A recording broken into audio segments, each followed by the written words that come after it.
You don't have to believe the stories on my blog. You can dismiss them as good hallucinations or bad fiction if you want to, but they're all true. The darkness was never empty. There are things that wait for the innocent and unwary to turn their backs. What is it you think I'm talking about here? Ghosts? Vampires? Ghouls? If only it were that simple. The creatures of the night are still out there, but they're not shadowing your every footstep. They just check your status updates from the comfort of their tombs. All I ever wanted was to be a do-it-yourself style reporter, but more often than I find myself becoming part of my stories. It turns out gods and monsters don't like their secrets getting out any more than your standard politician or celebrity. We all know how this is going to turn out in the end. I'm already long overdue for jail, the loony bin, or a guest of honor spot at a monster buffet. But until that fateful day, I'm not going to back down or give up. My name is Brian Foster, and some people call me the Night Blogger.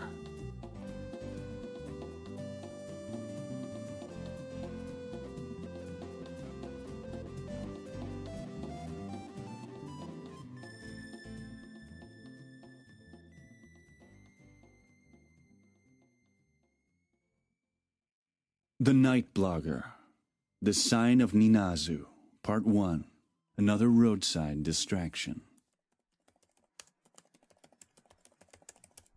Welcome to the new blog. Same as the old blog, just better hidden. Deep web hidden. If there's anything my latest brush with our justice system has taught me, it's that confessing to grave robbing and vandalism online is never a good idea. But I can't just give up either. These stories of mine, these truths, are all I have in the world. Even if I could hunker down and act like a normal person, have a normal life, I don't think I would. In a way, it would feel like dying. And dying is no way to go through life.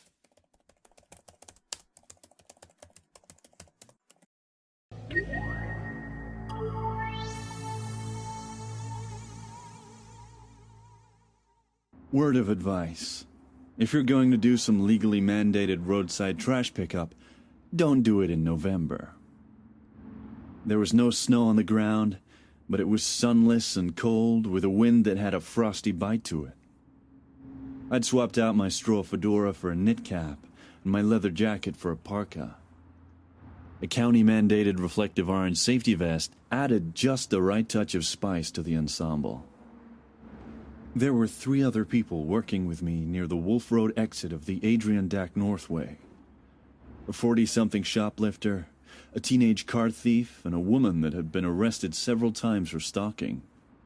The car thief and the shoplifter seemed properly chastised by having to pick up McDonald's wrappers and used condoms by the roadside. But I don't think the stalker lady was at all moved by the experience. Maybe it was the way she barely seemed to notice the cold. Maybe it was her bright smile. Or maybe it was the way she kept singing Taylor Swift's song, You Belong With Me, to herself with a strangely murderous undercurrent. When I'm doing manual labor, my mind tends to wander. I shuffle through my memories, plan blog posts, and indulge in long bouts of self-pity and self-loathing. I was particularly deep into the self-loathing part of things when it started to rain. There was no sudden warning drizzle. One moment it was cloudy skies, the next it was an icy thunderstorm. Parka or no parka, I was soaked to the skin in no time. My knit cap was reduced to a soggy headband of wet, cold wool. My sneakers fared no better. I couldn't see my court-appointed co-workers, or even the county vehicle that had brought us here. My 2 biggest worries became either getting hit by a car traveling too fast for the limited visibility, or catching pneumonia. So I made my way to the cover of the trees. I crouched under a sugar maple and waited for a break in the weather. or a change in my luck. I went without either for at least half an hour. Then I realized I was being observed from afar. A quick scramble to the other side of the trees showed me a dilapidated one-room house just a few yards away. Strange that I hadn't noticed it before. Stranger still was the sensation that the person watching me was in there, that somehow they had known I would come to this place at this time. Throwing caution and my big bag of garbage to the wind, I ran for the house just as it started hailing. The interior of the house was lit by scented candles. The windowless walls were painted a soothing shade of blue, and artsy-fartsy black and white photographs of local landmarks had been hung on the walls. There was a desk in the center of the room with 2 chairs on either side of it. Ashley Fowler, my least favorite red-haired millionaire satanic lunatic, sat in the seat facing the door. "Hello again, Brian," I said. "You're not someone I want to talk to." "Fine then, but at least have a seat and get out of the rain." She flicked her eyes to the chair across from her. The storm surged in ferocity. There was a flash of lightning and crack of thunder. The smart thing to do would have been to leave, to just run before the reality-impaired Miss Fowler pulled out a knife or a gun or a chainsaw and turned me from the night blogger into the late-night blogger. But since when do I do the smart thing? Sighing heavily, I plunked myself down at the table. There was a stack of blank paper between us, with a handful of crayons beside it. "What do you want, Ashley?" "Are you a rat?" she asked. "Or an owl?" "Is this some kind of a cosplay thing?" She laughed. "The owl is the lord of the thousand-faced moon, the avatar of Moloch, and the keeper of forbidden wisdom. The rat is the finder of secret places, the master of survival and overcoming obstacles, the spirit animal of George Washington and Jeffrey Dahmer." Ah, I was wondering when the hardcore crazy talk would begin. How about I be neither? "Owls prey on rats, but the rats always outnumber the owls," Ashley Fowler said. "Everyone must choose." "I thought you said I was one of the rats," I said. "Since when does my opinion count for anything?" Ashley grinned. "No one ever takes the devil at her word.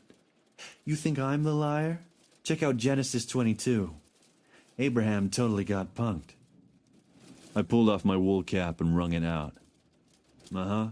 Ashley pulled a silver flask from her jacket pocket and waved it under my nose. "Drinky?" I knew the smell of bourbon, but I pushed her hand away. "Sorry, being drugged once by you is enough." "Oh, ye of little faith." She raised an eyebrow at me and took a swig. "Your cousin Roy never turns down a free drink." "You know my cousin Roy?" Small world, eh? For some reason, that revelation bothered me more than it should. "Maybe I will have that sip." "Wonderful." She handed me the flask and I took a long drink. I handed it back to her and then she took a drink. We went back and forth, just drinking, not talking. I'm not sure why. Once it was empty, she slipped it back into her jacket. "On to business. What do you know about the Sign of Ninazu?" "Less than nothing," I said. "To some, Ninazu is a god of healing. To others, Ninazu is a swallower of souls." Talk about bipolar, huh? Ashley stood. "All we know of Ninazu is written in the Book of Astaroth. But Ninazu's sign? You can only find that in the apocryphal Book of Tobit. And even then, only in the unexpurgated Latin version." I tapped the ream of paper. "Should I be writing this down? Is there going to be a test?" "Every day is a test, Brian." She pulled a can of spray paint from her jacket and gave it a good shake. "Now the important thing to remember is that the sign offers protection from angels of chaos, demons of light, and all the legion of undecided. But each time you invoke it, you draw that much closer to being claimed by Ninazu." "Being claimed?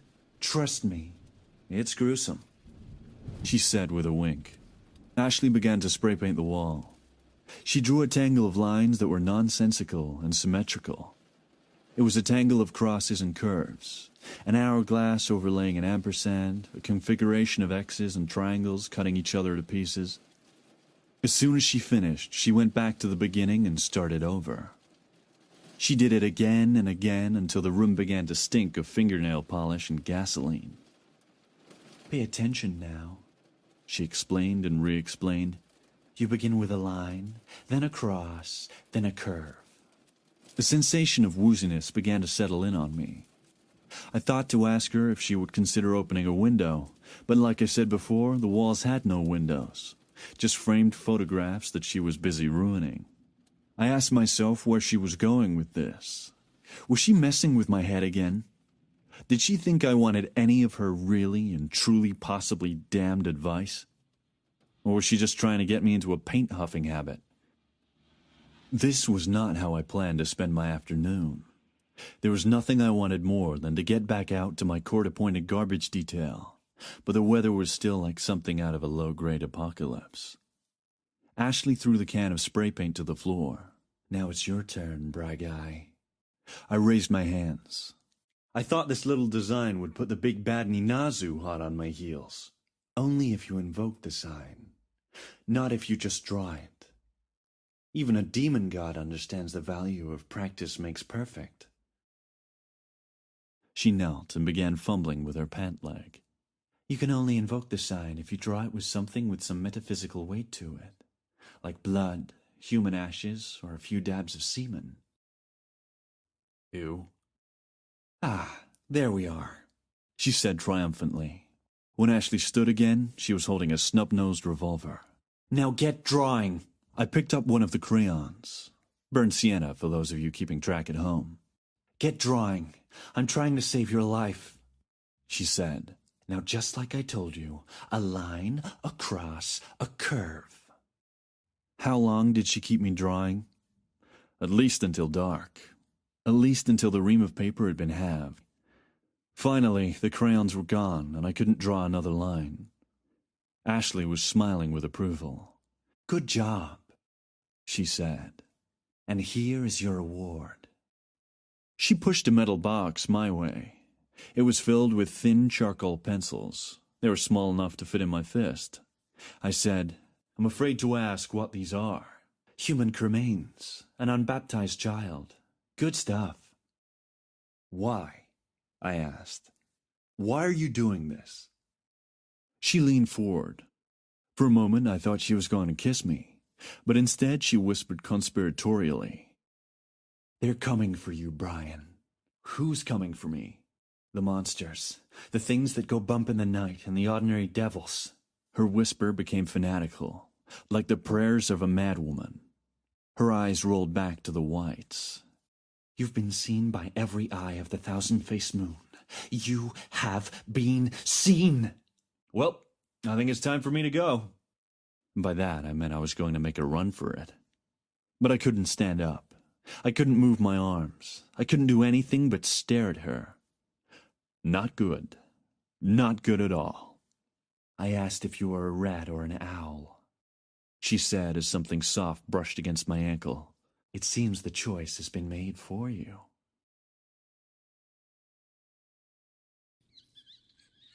An animal smell invaded the room, the odor of damp fur and dirt.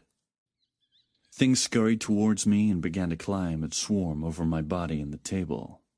They gnawed on the paper and sniffed at the charcoal pencils. Squeaking noises, then tickling whiskers reached my ears. Their paws felt like baby fingers with sharp nails, but they didn't scratch or bite. They just examined me with beady-eyed fascination. Shudders of revulsion tremored through my body, but I still couldn't move. I wanted to scream, but I didn't dare. "This has been a productive day." Ashley Fowler stood and walked away without a single glance backward. "No," I thought. "Don't leave me like this." One of the rodents had burrowed under my coat. Another was gnawing at my soggy knit cap. I began to weep with terror, and a rat licked at my tears.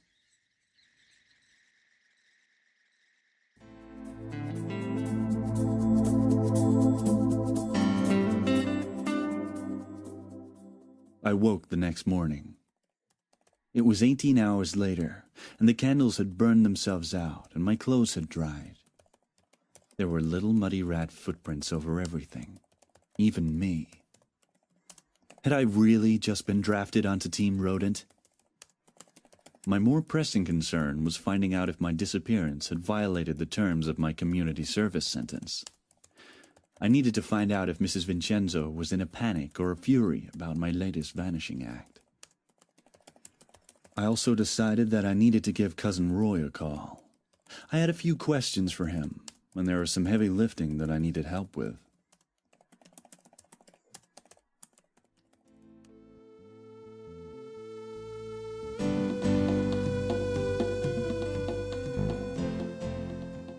Careful, I said as I struggled to get my brand new floor model futon up the second flight of stairs. My cousin Roy kept panting and begging for a rest. I didn't see what all the whining was about. I was the one doing most of the lifting. All he had to do was push. Dude, Cousin Roy panted. He was chubby, balding, and lost in the wilderness of his middle 40s. I'm dying here. Hey, I decided now was as good a time as any to start asking questions. How do you know Ashley Fowler? Suddenly, I was the only person holding the futon. I lurched forward, my spine popped in protest. Roy, what the hell are you doing? The look he was giving me was half angry and half scared. How the hell do you know about her? I've interviewed her a few times, I said. For blog stuff. She mentioned you. I'll tell you what, let's talk after we get this thing inside. Wait. Roy pulled a crumpled pack of cigarettes from his shirt pocket. I need a smoke first. Come on, man, we're 6 steps from the door, I yelled. His voice became a biting staccato. I need a cigarette. Same old Roy, God help me. One long Marlboro moment later, we got the damn thing through the apartment door.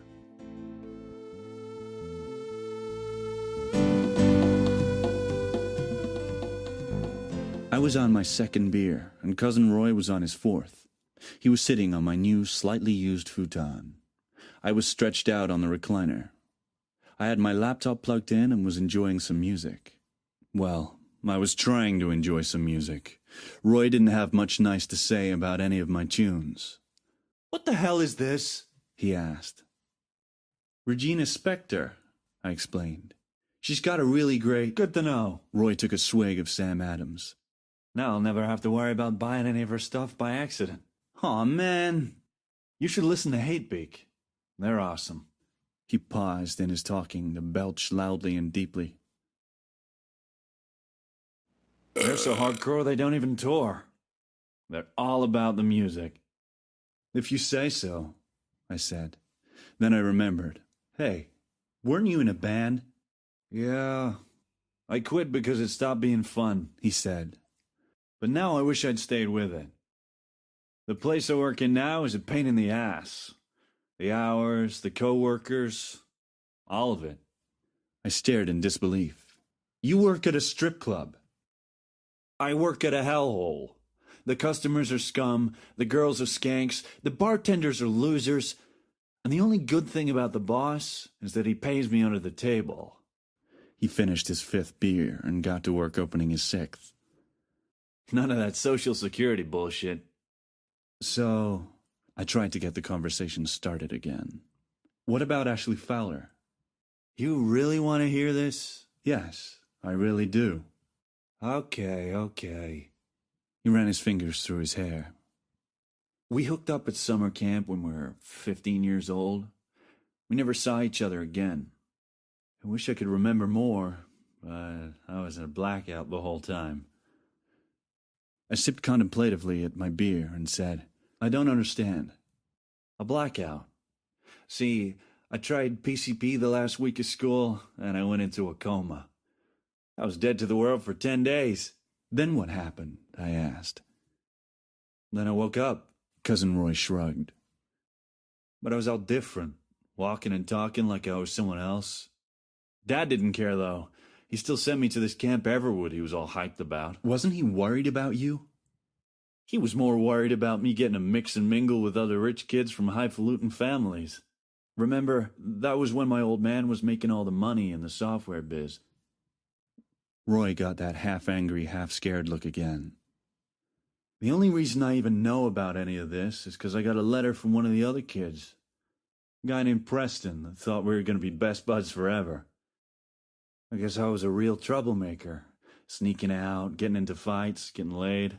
You mean Ashley Fowler? I tried to imagine Cousin Roy and Ashley Fowler as two lovesick teenagers, but my sanity rebelled. You and Ashley Fowler had sex? Preston said I got her pregnant. Wild, huh? Roy reached for his smokes pack, but this time, instead of a cigarette, he pulled a clumsily rolled joint from the package. What happened to the baby? She got an abortion, I guess. Roy lit up, took a puff, and handed the joint over. I mean, she already shot her dad, so what was one more dead relative, right? Tax evasion, drugs, and rock and roll. Roy was living the life, all right.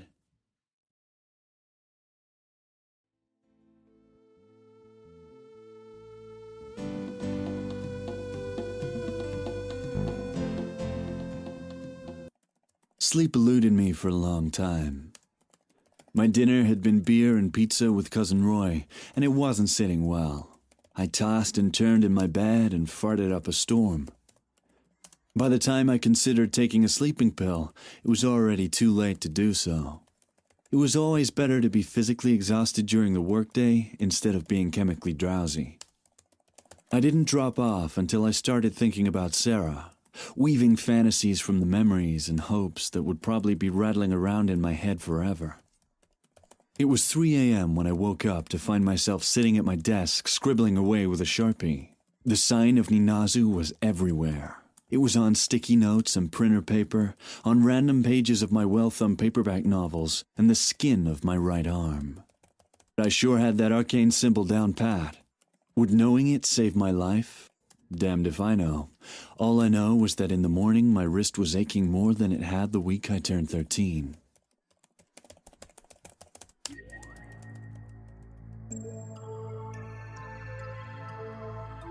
The Night Blogger was written and produced by Al Bruno III. Production assistance was by Brian Mancy. The voice of the Night Blogger is Brian Mancy. Music was by Josh Bruno. For more Night Bloggery, stop by thenightblogger.com. And while you're there, why not consider clicking the donate button? If you enjoyed the show, why not give us a review on iTunes? The reviews really help us get noticed. Boy, I sure nag a lot, don't I?